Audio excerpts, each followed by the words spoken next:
नाज़रीन, एक ख़तरनाक जो निपा नामी वायरस है वो पाकिस्तान जो है वो दाखिल होने का ख़दशा है, जिस पर पंजाब हुकूमत की जानिब से एक हाई अलर्ट भी जारी किया गया है और पंजाब भर के जो CEOs हैं उनको मरासला भी जारी किया गया है। इस वक्त इस ख़तरनाक वायरस के ऊपर बात करने के लिए मेरे साथ मौजूद हैं सूबाई वज़ीर सेहत पंजाब डॉक्टर जवेद अकरम। डॉक्टर साहब, ये निपा नामी वायरस है, ये इंतहाई ख़तरनाक जो करार दिया गया, जो महकमा सेहत का मरासला है उसमें यह बताया गया कि पाकिस्तान में वैसे इसका मेन कैरियर तो बैट्स हैं और पिग्स हैं, लेकिन जब ये बैट्स दरख्तों पर जब फल लगे हुए वो खाएंगी, और क्योंकि बैट्स जो हैं वो इंडिया बिल्कुल साथ है तो आ सकते हैं, कोई भी शख्स फल खाएगा तो उसमें ये वायरस पाया जाएगा और एक शख्स से दूसरे शख्स में बहुत जल्द ट्रांसफ़र हो सकता है। इसकी सेवेरिटी बताइएगा क्या है, इससे बचाव किस तरह मुमकिन है, और 74% इसकी मोर्टेलिटी बताई गई है। इंडिया की रियासत केरला में बहुत ख़तरनाक सिचुएशन है, तो क्या कहेंगे आप? ऐसा ही है सर कि अनफॉर्चुनेटली इंडिया में साउथ इंडिया में, बांग्लादेश में, नेपाल में ऐसे केसेस हो रहे हैं।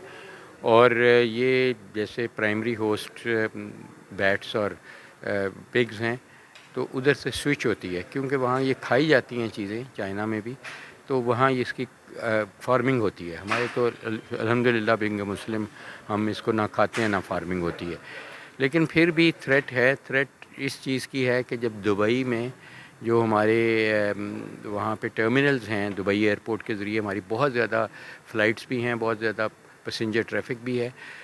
इंडियन एयरलाइंस जो हैं और पाकिस्तानी एयरलाइंस का एक ही टर्मिनल है, तो वहाँ बहुत होता है कि क्लोज़ कांटेक्ट में ये हाथों में, सरफेसेस पे, फ्रूट्स पे, सब्जियों पे, लिफाफों पे ये वायरस सरवाइव करती है बॉडी के बाहर।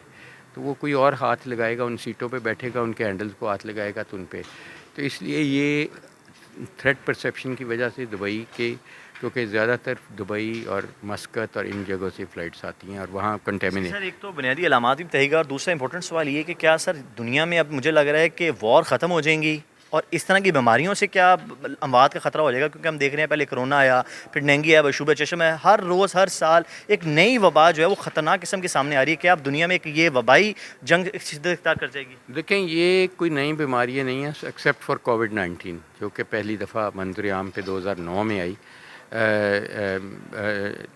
2019 में आई। तो मैं समझता हूँ कि ये री एमर्जेंस है, एमर्जिंग डिजीज़ इनको कहते हैं। और ये जो एनिमल स्विच है, जो जानवरों से या परिंदों से जो स्विच होती है और फिर ह्यूमन को लगती है, जिसको हम स्पीशीज़ स्विच कहते हैं, वो बहुत कॉमन हो रही है, क्योंकि हमारा कांटेक्ट बहुत कॉमन आ रहा है। क्लाइमेट चेंज हो रहा है रैपिडली, ग्लेशियर्स मेल्ट कर रहे हैं, हमारी डिफॉरेस्टेशन बहुत रैपिडली हो रही है, ग्लोबल वार्मिंग की सिचुएशन है, जो कि एक बहुत मौजूद किस्म की, समझ लें कि हम खुदकशी की तरफ इंसानियत जा रही है। इसको इतना वायलेट करके रैपिड इंडस्ट्रियलाइजेशन, अर्बनाइजेशन की वजह से ये हो रहा है। और ये मेरी प्रेडिक्शन यही है कि अगर 2 करोड़ लोगों ने मरना होगा तो वो किसी न्यूक्लियर बम या एटम बम से नहीं मरेंगे, अगले 25-30 साल में वो किसी जरासीम से ही सर, मरेंगे। इसकी अलामात भी बता दीजिएगा, मेन अलामात क्या हैं और इसका बचाव किस तरह? यानी कोरोना में तो हमने देखा था मास्क का इस्तेमाल, हाथों को जो बार बार धोना है, शुबह चश्मे में हमने ये देखा, इसका बचाव क्या और अलामात क्या हैं? देखें, ये इसका इंक्यूबेशन पीरियड 5 से 7 दिन है। अगर कोई मुल्क आता है दुबई से, मस्कत से, कतर से फ़्लाइट्स पे, तो उसको 5वें-6ठे दिन बुखार होगा, उसका जिस्म सख्त दर्द होगा, पेट में दर्द होगी, कै होगी, सर में दर्द होगी। जो इसकी ख़तरनाक अलामत है वो ये है कि कोई 1 हफ़्ते बाद अगर उसको गनूदगी शुरू हो जाती है और उसको फिट्स शुरू हो जाती हैं, जैसे मिर्गी के झटके लगने शुरू हो जाते हैं, तो उसकी एनकेफेलाइटिस यानी कि ब्रेन को अटैक कर दिया और उसी से शरह अमवात होती है। और इसका कोई ख़ास इलाज हमारे पास नहीं है, एक्सेप्ट कि ये एक इंसान से अब ह्यूमन टू ह्यूमन ट्रांसमिशन होगी, तो इसके प्रोटेक्टिव इक्विपमेंट पहन के इसको बैरियर नर्सिंग में रखना चाहिए ऐसे सस्पेक्टेड मरीज़ को। और बड़ी अच्छी बात है कि पंजाब गवर्नमेंट ने इसका प्राइमर भी ले लिया है, ताकि रैपिड PCR टेस्टिंग हो सके और फौरी तौर पे इसकी तशख़ीस हो के नर्सों को, डॉक्टर्स को बचाया जा सके इस मर्ज़ से, और इसकी सपोर्टिव ट्रीटमेंट है वो की जा सके। लेकिन मैं फिर वही कहूँगा कि अल्लाह ताला ने हम सबको मुसलमान बनाया और बतौर मुसलमान सफाई निस्फ़ ईमान है, और वो हम बार बार हाथ धोएं, बार बार आँखें धोएं, बार बार अपने चीज़ों को साफ़ सुथरा ही रखें। तो उम्मीद है कि इंशाल्लाह यहाँ कोई केस भी नहीं होगा, और इंशाल्लाह ये मुश्किल भी अल्लाह ताला ऐसे ही टाल देंगे। इस मुश्किल को भी अल्लाह ताला डाल देगा। यहाँ पे डॉक्टर यदुल्ला साहब हमारे साथ मौजूद हैं। डॉक्टर यदुल्ला साहब, आप मुझे बताइएगा कि जिस तरह ये डेडली वायरस है, जिस तरह डॉक्टर जवेद अकरम ने बताया, अमवात 74% है, अलामात बहुत सेवेयर हैं, वैक्सीन कोई नहीं है, इलाज नहीं है, फिर हम किस तरह बचाव कर सकते हैं और महकमा सेहत इस पर क्या काम कर रहा है? जी, थैंक यू वेरी मच।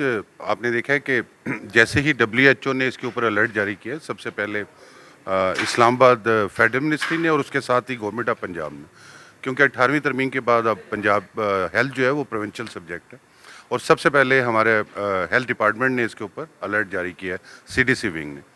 देखें, इसकी दो टाइप्स हैं, एक को कहते हैं फिलिपीनी टाइप और एक को हम कहते हैं इंडियन और बांग्लादेशी टाइप।